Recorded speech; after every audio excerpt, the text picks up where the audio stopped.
Assalamualaikum warahmatullahi wabarakatuh. Fa innal hamdalillah nahmaduhu wa nasta'inuhu wa nastaghfiruh wa na'udzu billahi min syururi anfusina wa min sayyiati a'malina may yahdihillahu fala mudhillalah wa may yudlilhu fala hadiyalah. Asyhadu an la ilaha illallah wahdahu la syarikalah wa asyhadu anna Muhammadan abduhu wa rasuluhu la nabiyya ba'dah. Rabbi syrah li sadri wa yassir li amri wahlul 'uqdatam min lisani yafqahu qawli. Subhanaka la ilma lana illa ma 'allamtana innaka antal alimul hakim wa la haula wa la quwwata illa billahil aliyyil azim. Allahumma salli ala sayyidina Muhammadin afdalas salawat wa anmal barakat wa azkat tahiyat fi jamil awqat ala ashrafil makhluqat sayyidina wa maulana Muhammadin akmali ahlil ardi was samawat wa sallim alaihi rabbana azkat tahiyat fi jamil khatarati wal lahadat amma ba'd. Alhamdulillah, pada kesempatan siang hari ini kita masih bisa meneruskan satu kajian kitab yang pada hari ini secara khusus akan menjelaskan tentang ma'asil qalbi, tentang kejahatan-kejahatan yang dilakukan oleh hati seseorang. Kejahatan hati artinya adalah niat jahat untuk menjalankan kegiatan-kegiatan kejahatan. Dalam hukum positif kita diartikan sebagai mens rea, niat jahat yang kemudian dari niat jahat ini bisa menimbulkan satu efek pidana atau pemidanaan seseorang oleh seorang hakim, pemutus perkara maupun daripada APH, aparat penegak hukum. Oleh karenanya penting menurut saya hari ini RUU KUHAP yang sedang dibahas oleh DPR dikaitkan dengan muatan isi fikih Islam tentang mens rea itu apa, tentang niat jahat itu apa di dalam standar keagamaan. Alhamdulillah, pada kesempatan hari ini tema secara khusus tentang kejahatan hati atau mens rea atau niat jahat seseorang di dalam melakukan tindak pidana kejahatan. Pada hari-hari sebelumnya telah dijelaskan tentang bagaimana menata hati agar hati kita menjadi baik di dalam pelaksanaan individual maupun sosial maupun ibadah kepada Allah. Pada hari ini secara khusus kita mengkaji tentang definisi maksiat hati itu apa. Di sini dijelaskan ada beberapa kriteria, diungkapkan sebagian di antara kejahatan-kejahatan hati itu apa saja. Tadi sempat saya baca-baca, rupanya disebut ada 22 contoh kejahatan mens rea, niat jahat yang dilakukan seseorang yang menimbulkan efek pemidanaan seseorang oleh seorang hakim. Oleh karenanya dari penyidik maupun penuntut umum oleh jaksa dan oleh hakim, menurut saya penting untuk dipahami secara detail contoh-contoh kisi-kisi keagamaan di dalam pemahaman agama Islam di dalam kajian secara khusus oleh kitab Sulamut Taufik yang akan kita kaji bersama ini. Bismillahirrahmanirrahim. Faslun. Wa min ma'asil qalbi ar-riya'u bi a'malil birri wa huwal 'amalu li ajlin nasi wa yuhbitu sawabaha. Yang pertama dijelaskan kejahatan hati di dalam keagamaan Islam disebut adalah ar-riya'. Riya' ini apa? Riya' disebutkan bi a'malil birri wa huwal 'amalu li ajlin nas. Perbuatan-perbuatan baik atau perbuatan-perbuatan yang memiliki nilai keutamaan tetapi difokuskan, ditujukan hanya kepada junjungan ataupun kepada manusia. Perbuatan baik yang memiliki keutamaan, baik berupa ibadah-ibadah individual, berupa sholat, zakat, puasa, haji, dan yang lain-lain, maupun ibadah-ibadah yang bersifat sosial, memiliki kemampuan untuk melakukan sedekah dan yang lain-lain, tetapi niatnya ditujukan agar dia dimuliakan oleh manusia, itu namanya riya. Oleh karenanya riya di dalam praktek keagamaan ini justru bagian salah satu minal kabair, dosa yang salah satu dosa-dosa besar. Nah, ini kegiatan yang kelihatannya baik belum tentu memiliki makna yang baik. Bahkan riya dan kemudian ada kegiatan-kegiatan yang lain ini, itu di samping tidak memiliki nilai pahala, bisa merusak segenap kegiatan-kegiatan yang akan kita jalankan secara nilai positif itu. Pertama adalah riya. Sebagaimana riya yang juga bisa menghapus pahala. Orang memiliki sedekah kepada seseorang tetangganya dengan sedekah yang besar, tetapi dia motivasinya agar dihormati oleh manusia. Ini kegiatannya seolah-olah bagus, tetapi tidak memiliki nilai ibadah, tidak memiliki pahala. Orang melaksanakan ibadah haji sekalipun, kalau tujuannya ingin dihormati oleh komunitas sekelilingnya maupun lingkaran-lingkaran sekitarnya, dia tidak mendapatkan pahala ibadah haji. Susah-susah payah kita pergi haji jauh-jauh, tetapi niatnya kita tata dengan baik, tidak memiliki nilai apapun kecuali ritual semata yang seolah-olah hanya dihormati oleh manusia sekitarnya. Sebagaimana riya al-ujbu bi ta'atillahi wa huwa syuhudul ibadati shadiratan minan nafsi ghaiban anil minnati. Sebagaimana riya juga ada kegiatan hati yang justru kalau dilaksanakan tidak mendapatkan pahala apa-apa. Itu namanya ujub. Ujub itu apa? Ujub itu wa huwa nadruhu ila nafsihi bi'ainil izzi wal isti'dham wa nadrihi ila ghairihi bi'ainil ihtiqari wad dulli. Ini namanya ujub. Ada dijelaskan seseorang yang melihat segala sesuatu untuk dirinya seolah-olah ini hebat dalam arti memiliki kemampuan intelektualitas yang lebih tinggi di antara yang lain, hebat memiliki kekuasaan yang lebih tinggi daripada orang-orang sekitarnya, hebat merasa memiliki kekayaan yang lebih maksimal di antara lingkaran sekitarnya.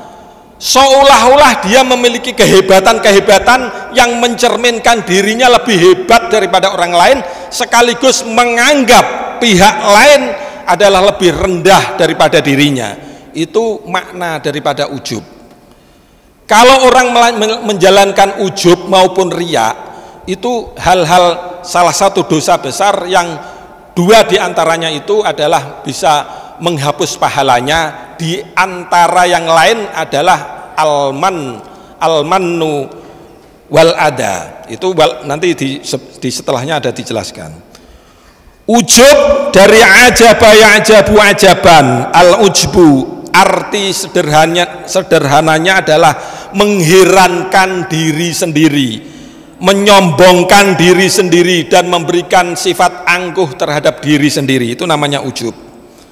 Kalau riya tadi menjalankan segala aktivitas keagamaan maupun aktivitas sosial yang bernilai, memberikan harapan kepada masyarakat, tetapi niat dan tujuannya hanya untuk kepentingan seolah-olah dia agar dihormati oleh masyarakat sekitar.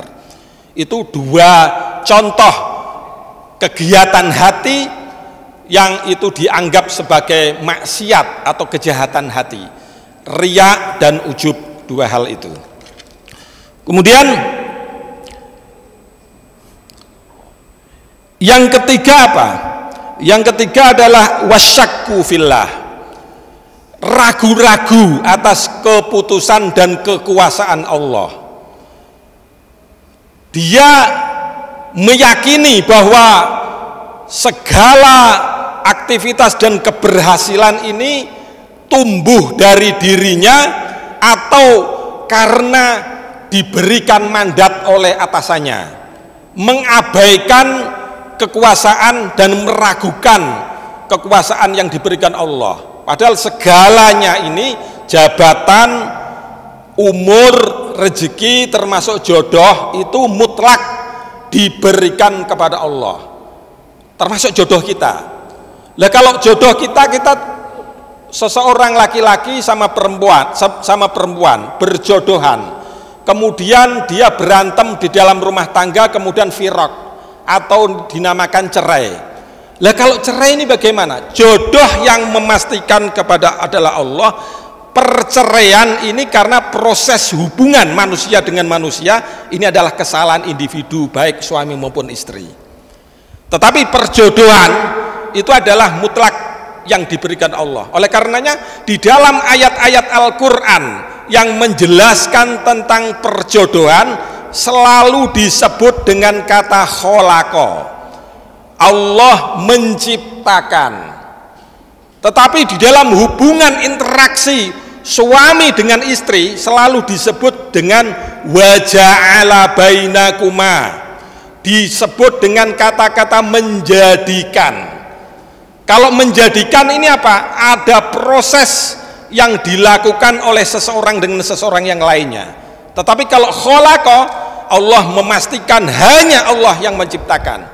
Khalaqas samawati wal ardi, Allah menciptakan langit dan bumi, tidak ada satupun kekuatan yang lain kecuali kekuatan Allah yang menciptakan itu.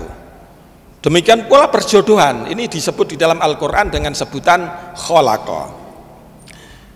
Kemudian yang keempat, wal amnu min makrillah, merasa aman dari murka Allah.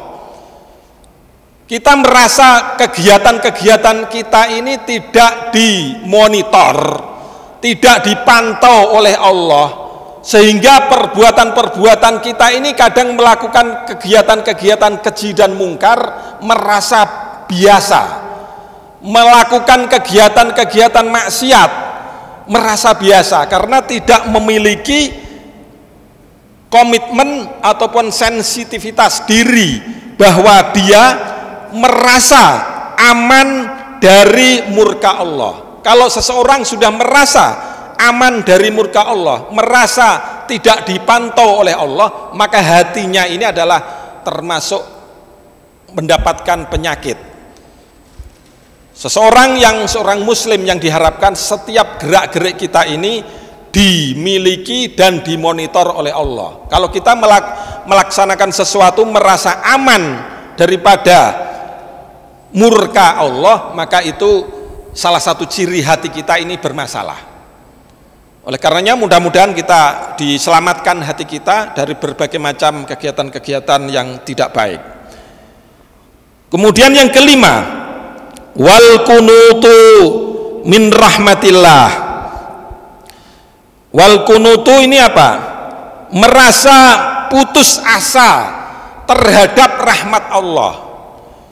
Saya sekolah sudah bertahun-tahun, saya menjabat posisi di AKBP sudah 5 tahun, kok nggak diangkat-angkat kembali oleh Bapak Kapolri misalkan.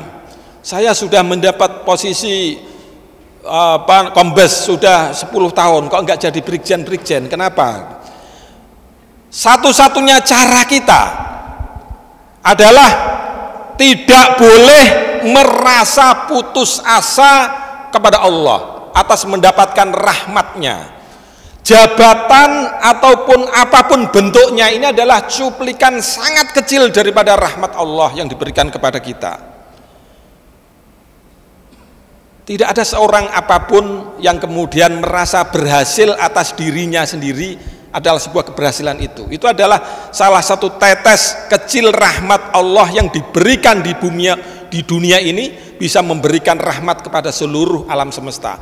Bahkan rahmat Allah yang secuil itu memberikan rahmat hewan-hewan yang sangat garang, hewan-hewan yang sangat galak, tetapi ketika kepada anaknya untuk menyusuinya, dia memberikan rahmat, memberikan kasih sayang kepada anak-anaknya. Itu yang kelima. Kemudian yang keenam, sifat hati kita kalau kita bermasalah berarti salah satunya adalah at-takabbur an ibadillahi wa huwa raddul haqqi wastihqarun nasi wa ru'yatuhu annahu khairun min katsirin min khalqillah. Merasa tinggi, at-takabbur. Takabur itu apa? Takabur itu merasa hebat, merasa besar, merasa lebih besar kepada di antara hamba-hamba yang lain. Misalkan satu sekolah di PTIK, dia merasa paling pintar, kemudian setelah merasa paling pintar, kemudian dia merasa bahwa nasib saya insya Allah nanti paling bagus.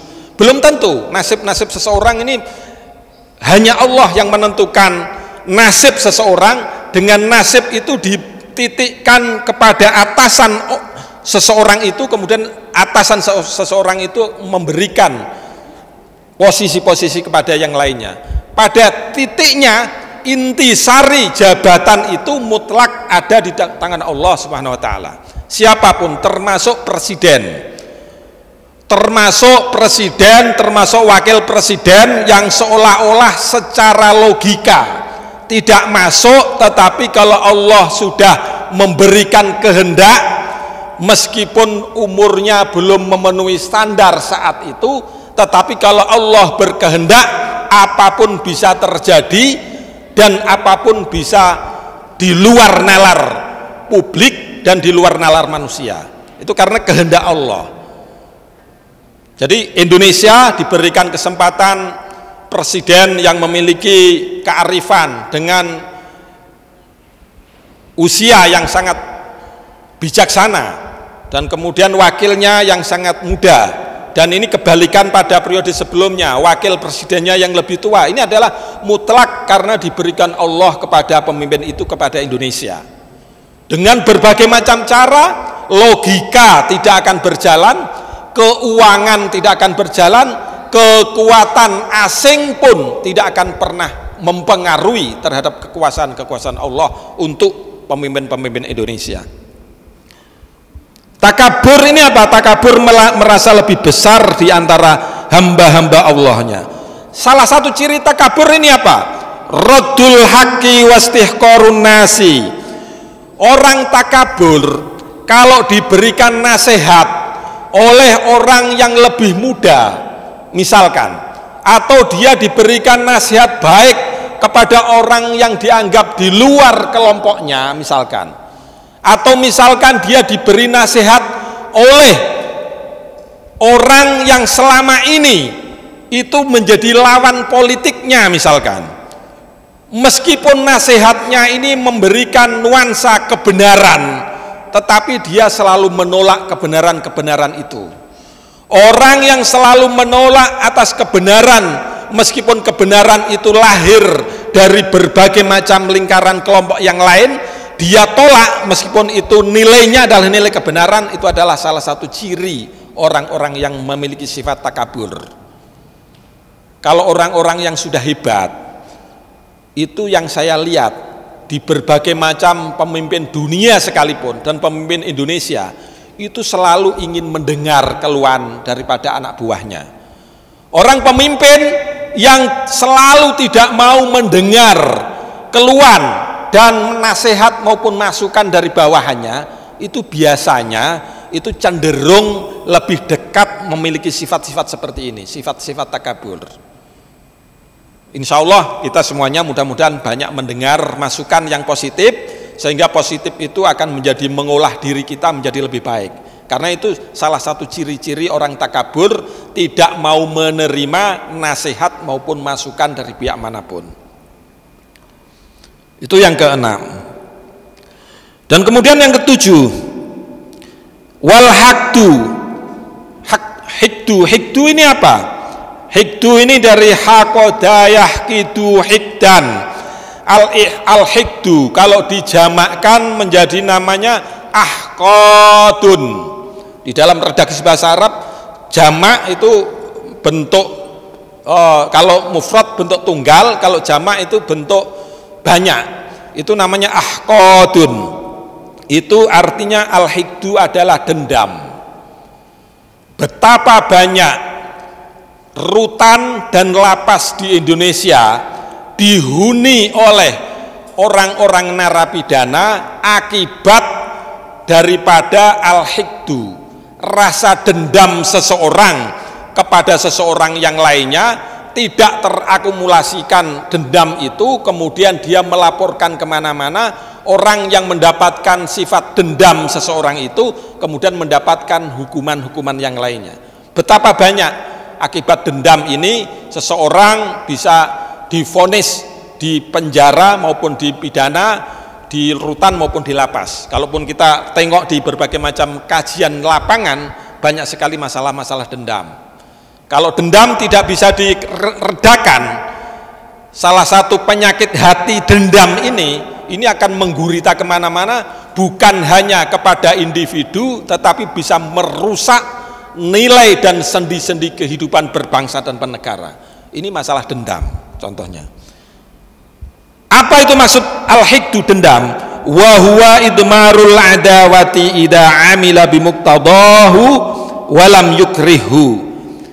Dendam itu menyimpan rasa dongkol yang ada di dalam diri seseorang itu, sehingga dia tidak merasa puas kalau kemudian sifat dendamnya ini tidak dilampiaskan kepada pihak-pihak yang lainnya. Itu namanya dendam. Bukan hanya menyimpan rasa dendam di dalam dirinya, tetapi rasa dendam ini bagaimana ia merasa puas kalau dendam di dalam dirinya ini dilakukan, dieksplorasi sebesar-besarnya keluar. Kalau itu sampai dieksplorasi keluar, pasti banyak yang dikorbankan. Di lapas, di rutan, di pengadilan banyak sekali akibat dendam, sehingga ini bisa memberikan efek bukan hanya dirinya, tetapi anak-anaknya dan keluarganya dan istri-istrinya juga mendapatkan musibah akibat dendam seseorang yang tidak bisa dimanajemen dengan baik. Ini salah satu penyakit hati yang luar biasa, dendam. Kemudian seterusnya adalah awal hasadu. Nomor ke-8 adalah al-hasad.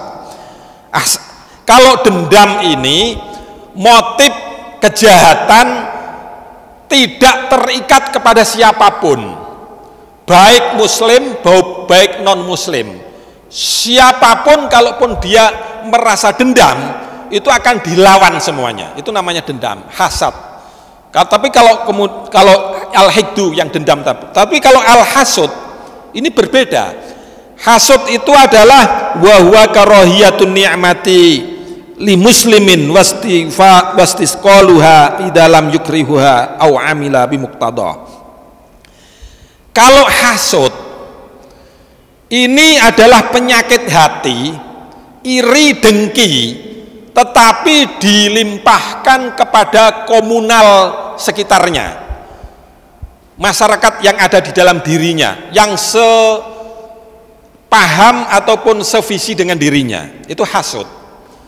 Contoh misalkan satu kelas, ada orang yang pintar, ada yang kurang pintar, ada yang nggak terlalu pintar. Yang nggak terlalu pintar ini hasud kepada kelompoknya yang paling pintar. Dalam kondisi lingkungan muslim, seseorang muslim yang kemudian temannya mendapatkan karunia agung, yang diberikan rezeki yang melimpah, dia hasud kepada kelompok lingkungannya, iri hati kepada lingkungannya. Tetapi kalau al-hikdu tadi, dendam tadi kepada siapapun, baik kepada lingkungan sendirinya yang berupa hasud, maupun di lingkungan luar, orang luar, namanya al-hikdu, itu dua-duanya termasuk minal kabair, dosa hati yang besar, dan dua-duanya ini bisa mengakibatkan kejahatan pidana kalau tidak bisa di manajemen dengan manajemen hati yang sangat-sangat baik. Wa huwa karahiyatun ni'mati lil muslimi wastisqaluha idalam yukriha aw amila bimuqtadahu, yaitu dia tidak puas selama belum menuntaskan sifat hasudnya. Lah hasud ini orang yang mendapatkan penyakit hasud itu secara ciri-cirinya, dia biasanya dalam satu kitab yang lain dijelaskan ada 5 hal yang didapatkan oleh orang-orang yang hasud. Yang pertama apa? Yang pertama kesusahan yang terus-menerus. Orang yang hasud, orang yang iri hati kepada pihak lingkaran sekitarnya di dalam dirinya, maupun orang muslim kepada orang muslim, orang satu kelas dengan teman-teman satu kelas, orang satu kantor dengan satu kantor, orang institusi satu dengan institusi yang lainnya. Kalau merasa iri hati kepada teman-teman lingkarannya, kenapa lingkaran teman saya ini sudah mendapat gelar yang paling tinggi secara akademik, secara politis juga sudah tinggi, kemudian secara gelar yang lain juga lebih tinggi, saya masih jauh. Kalau di hatinya ada sifat hasud, iri hati itu, maka ada 5 hal yang sering diperolehnya. Yang pertama, kesusahan berlarut-larut. Itu yang pertama. Kemudian yang kedua, musibah yang tidak bisa dihindari, mendapatkan kesialan. Sial sesuatu, kadang hari ini mendapatkan sial, besok mendapatkan sial lagi, dan lain-lain. Kesusahan, kesialan atau musibah, dan kemudian cacat yang dihinakan. Orang yang memiliki sifat hasud akan mendapatkan cacat yang dihinakan pada satu waktu. Yang ketiga, kemudian yang keempat, dia dibenci oleh Allah. Dan yang kelima, dia mendapatkan pintu atau ketertutupan pintu taufik. Ketertutupan pintu taufik itu apa? Dia sulit untuk menjalankan ibadah-ibadah yang nilainya positif. Itu orang yang hasud. Orang yang hasud itu orang dengki, orang hasud, iri hati, itu luar biasa pengaruhnya. Yang kesembilan, wal mannu bis shadaqah wa yubtilu sawabaha. Orang yang selalu mengungkit-ungkit sedekahnya, itu tidak hanya menghilangkan pahalanya, tetapi sama sekali tidak mendapatkan pahala. Orang yang selalu mengungkit-ungkit sedekah, ini bahkan disebut di dalam satu ayat Al-Quran di surat Al-Baqarah 264 disebut, A'udzubillahi minasyaitonirrajim, ya ayyuhalladzina amanu la tubtilu shadaqatikum bil manni wal adha kalladzi yunfiqu malahu ria'an nasi wa la yu'minu billahi wal yaumil akhir famathaluhu kamathali safwanin alaihi turab fasobahu wabilung fatarakahu solda la yaqdiruna ala syai'im mimma kasabu wallahu la yahdil qaumal kafirin.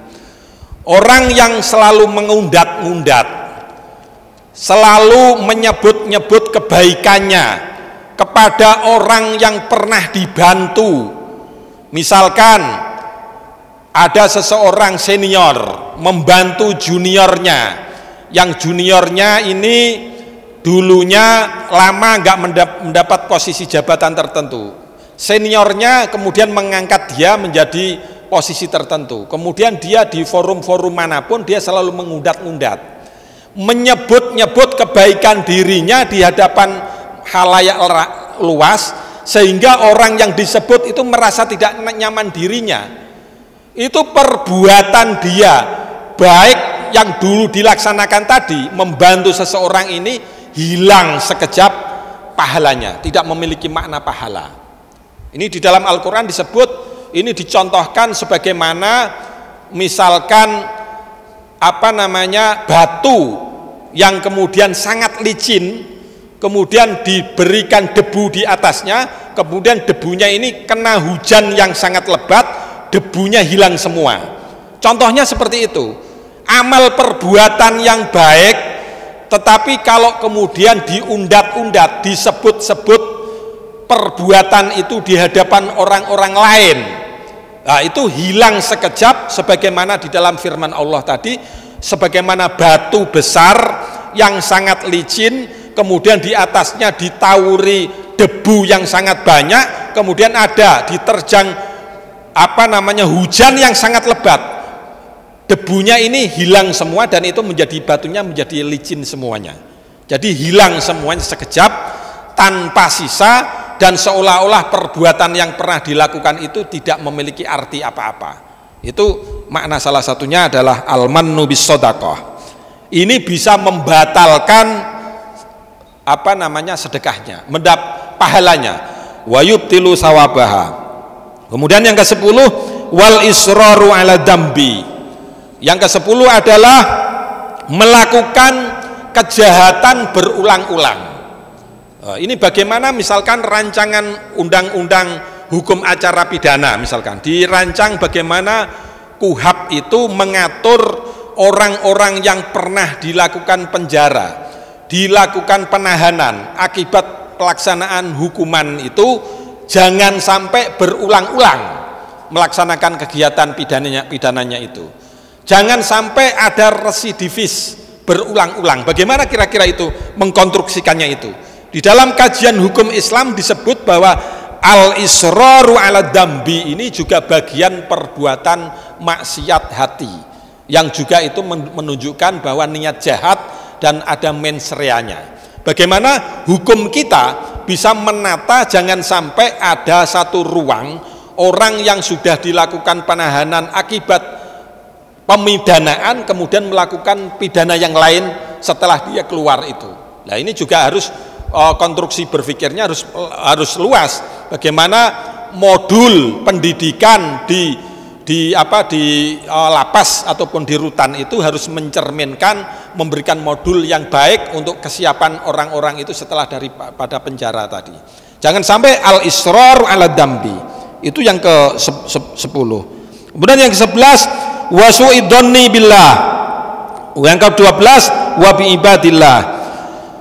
Berburuk sangka kepada Allah itu juga menjadi dosa besar. Harus kita yakin bahwa Allah memberikan sesuatu kepada kita ini adalah yang terbaik buat kita.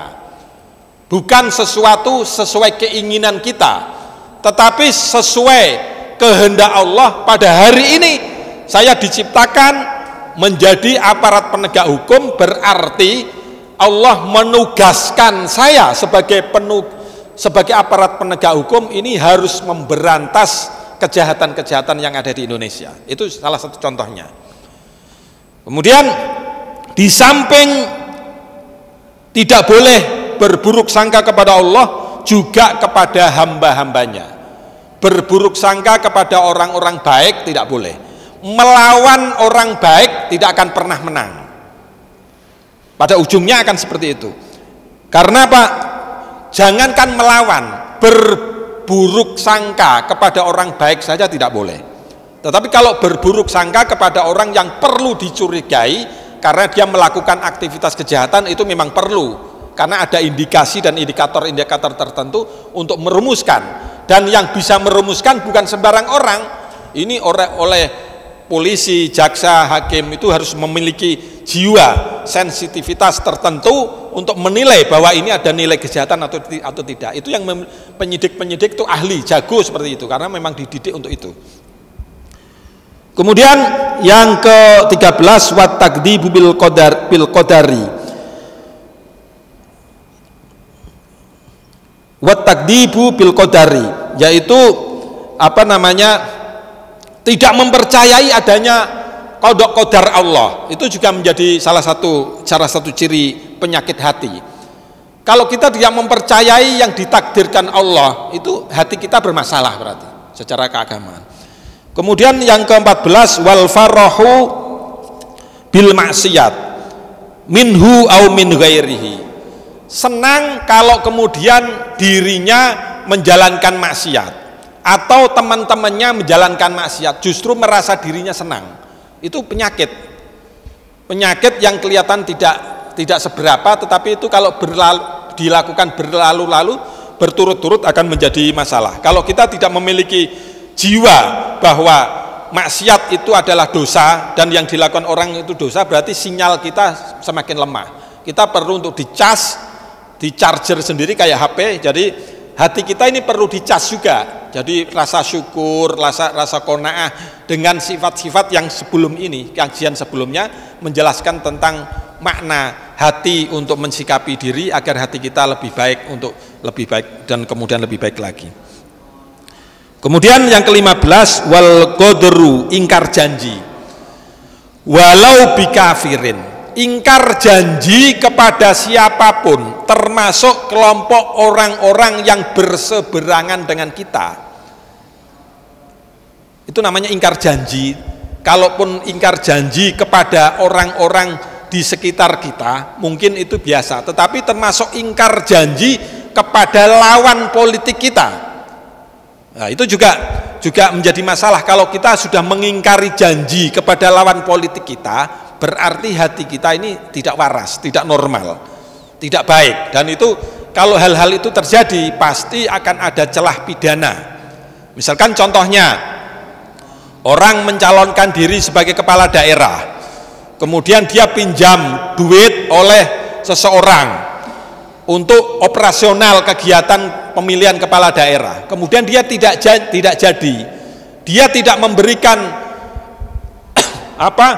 janji-janji dia kepada orang, hutangnya tidak dikembalikan.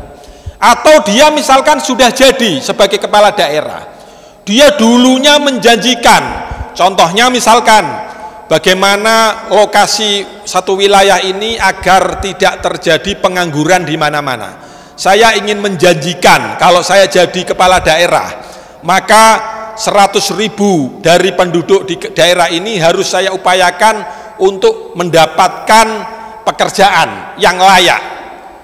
Atau kemudian akan saya berikan kesehatan gratis di sebuah wilayah tersebut. Atau akan saya dirikan masjid ataupun musola ataupun gereja. Tetapi kalau dia sudah jadi, dia tidak melaksanakan itu, namanya itu wal qadru, ingkar janji. Ingkar janji kepada lawan politik pun, kepada non muslim sekalipun, itu tidak dibenarkan secara ajaran agama. Nah, kalau ingkar janji ini banyak sekali, kalau tidak dimaksimalkan, banyak kejadian kejahatan ini gara-gara ingkar janji. Dilaporkan kemana-mana, dilaporkan kepada Pak Polisi, dilaporkan Pak Jaksa, di sidang itu terbukti bahwa dia ingkar janji sehingga dia divonis bersalah. Nah, itu contoh-contoh ingkar janji. Nah, ini di dalam rancangan rancangan KUHAP itu, RUU KUHAP, kalau bisa diterjemahkan muatan-muatan keagamaan, rasa-rasanya insya Allah nuansa keagamaan akan memberikan meskipun sedikit kepada hukum positif kita. Kemudian ini kita lanjutkan sedikit, walau bikafirin, wal makru, ya, wal makru ini menipu ini juga menjadi penyakit hati yang harus kita hindari. Kemudian yang ke-17, wabugdu sahabati, benci kepada sahabat Nabi, benci kepada ulama, benci kepada pemimpin-pemimpin umat muslim. Nah, itu benci mereka itu nggak boleh, karena itu kalau dia benci berarti dia penyakit hati. Wal bukhlu bima aujaballah. Bukhlu itu apa? Bakhil itu kikir. Ada juga wasyuhu, sama-sama kikir. Arti bakhil sama asyuhu di dalam pengertian bahasa Arab itu artinya sama-sama kikir. Tetapi kalau bakhil itu kikirnya itu karena kewajiban dia sebagai individu. Itu namanya kikir. Contohnya misalkan dia sudah saatnya zakat untuk kepentingan dirinya sendiri, tetapi dia mengeluarkan zakat. Itu namanya kikir untuk dirinya, yang namanya bakhil. Tetapi kalau asyuh itu namanya kikir tetapi untuk komunal, yang memiliki nuansa publik. Ini di dalam pengertian at-ta'rifat, itu kamus yang menjelaskan tentang itu dijelaskan. Salah satu contohnya misalkan gimana? Seseorang memiliki perusahaan. Perusahaan ini ada CSR untuk dikeluarkan untuk kepentingan masyarakat. Dia ngomong, ini jangan dikeluarkan CSR, ini sayang. Duit perusahaan dikeluarkan hanya untuk CSR. Itu bagian daripada asyuh. Asyuhu namanya kikir tetapi untuk kepentingan publik. Contoh misalkan seseorang sudah membeli lahan, di samping lahannya itu ada kepentingan pembangunan jalan raya untuk aktivitas transportasi kepentingan orang banyak. Dia selalu ngomong, ini jangan, ini milik kami. Kalaupun mau pemerintah menjual, ya memberikan harga yang tinggi, yang layak di antara kami. Di nego-nego tidak mau ketemu, pokoknya ini tetap saya lakukan untuk pemagaran lahan ini karena ini lahan saya. Meskipun itu lahan dia, tetapi untuk kepentingan publik seharusnya ada nuansa untuk kepentingan publik diutamakan. Kalau orang yang tidak mengutamakan kepentingan publik, itu namanya asyuhu. Nabi Muhammad berpesan, dulu pernah Nabi Muhammad menyatakan, takutlah kalian, ittaqusyuh fa inna syuh ahlaka man kana qablakum. Takutlah kalian untuk memiliki hati yang bakhil, yang kikir, yang mengandung arti asyuh. Sebab orang-orang sebelum kalian ini dulu pernah banyak melakukan asyuhu, itu justru dia rusak, binasa sebuah bangsa akibat dia banyak masyarakatnya yang melakukan kegiatan kikir secara sosial. Asyuhu itu bisa merusak tatanan kehidupan baik bernegara, bermasyarakat maupun berkelompok ataupun termasuk di keluarga kita. Kemudian yang ke 19 ke ini asyuhu ini ke 19 yang ke 20 al-hirsu. Al-hirsu itu apa? Al-hirsu itu ambisius yang tidak terkendali, baik ambisius tentang kekuasaan, ambisius tentang jabatan, ambisius tentang harta benda. Orang yang terlalu ambisius cenderung dia melaksanakan korupsi di mana-mana, melaksanakan tindak pidana kejahatan bernegara berupa menggarong duit rakyat melalui duit pajak yang dikumpulkan rakyat berupa korupsi. Itu akibat al-hirsu yang tidak terkendali. Ambisius yang berlebihan yang tidak bisa dikendalikan akan mengakibatkan perbuatan-perbuatan tindak pidana sesuai hukum acara kita di Indonesia.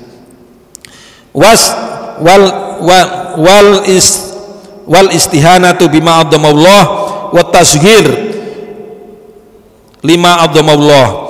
Jadi yang ke 21 itu menghina atas apa yang Allah hormati, dan kemudian yang ke 22 adalah mengecilkan hal-hal yang Allah besarkan. Contoh mengecilkan ini apa? Al-Quran yang seharusnya ini ditaruh di paling atas, kemudian ada buku-buku yang lain. Ini contoh kecil aja. Al-Quran ini adalah sumber dari segala ilmu, sumber daripada ajaran agama. Ini adalah penting sekali. Kemudian ditaruh di paling bawah, kemudian di atasnya masih ada buku-buku yang lain. Itu kurang menghormati. Itu hal-hal kecil, contoh saja. Mengecilkan segala hal yang dimuliakan oleh Allah Subhanahu wa taala. Orang yang bertakwa itu adalah orang yang paling mulia, tetapi dikucilkan di dalam kelompok masyarakat. Misalkan itu kelompok masyarakat yang mengucilkan orang-orang ulama, orang tokoh masyarakat, orang yang bertakwa, itu juga tidak benar, tidak dibenarkan di dalam anjuran agama. karena membesarkan yang dibesarkan Allah dan yang mengecilkan yang Allah kecilkan kita kecilkan, yang Allah besarkan kita besarkan. Itu tapi itu standarnya harus kita mengerti, standar-standar yang dibesarkan Allah apa, standar yang dikecil-kecilkan Allah apa. Itu kalau dipelajari lebih detail lagi akan lebih banyak waktu. Min ta'atin au maksiatin au qur'anin au ilmin au jannatin au narin. Yaitu membesarkan peristiwa-peristiwa yang dibesarkan Allah di dalam Al-Qur'an. Kita wajib mengimani dan mempercayai bahwa itu adalah peristiwa besar. Kalau Allah mencoba untuk menghinakan nama-nama yang tersebut di dalam Al-Qur'an, kita harus meyakini bahwa nama yang dihinakan Allah itu memang orang-orang, contoh-contoh orang-orang yang terhina. Itu di dalam Al-Qur'an banyak disebut beberapa itu.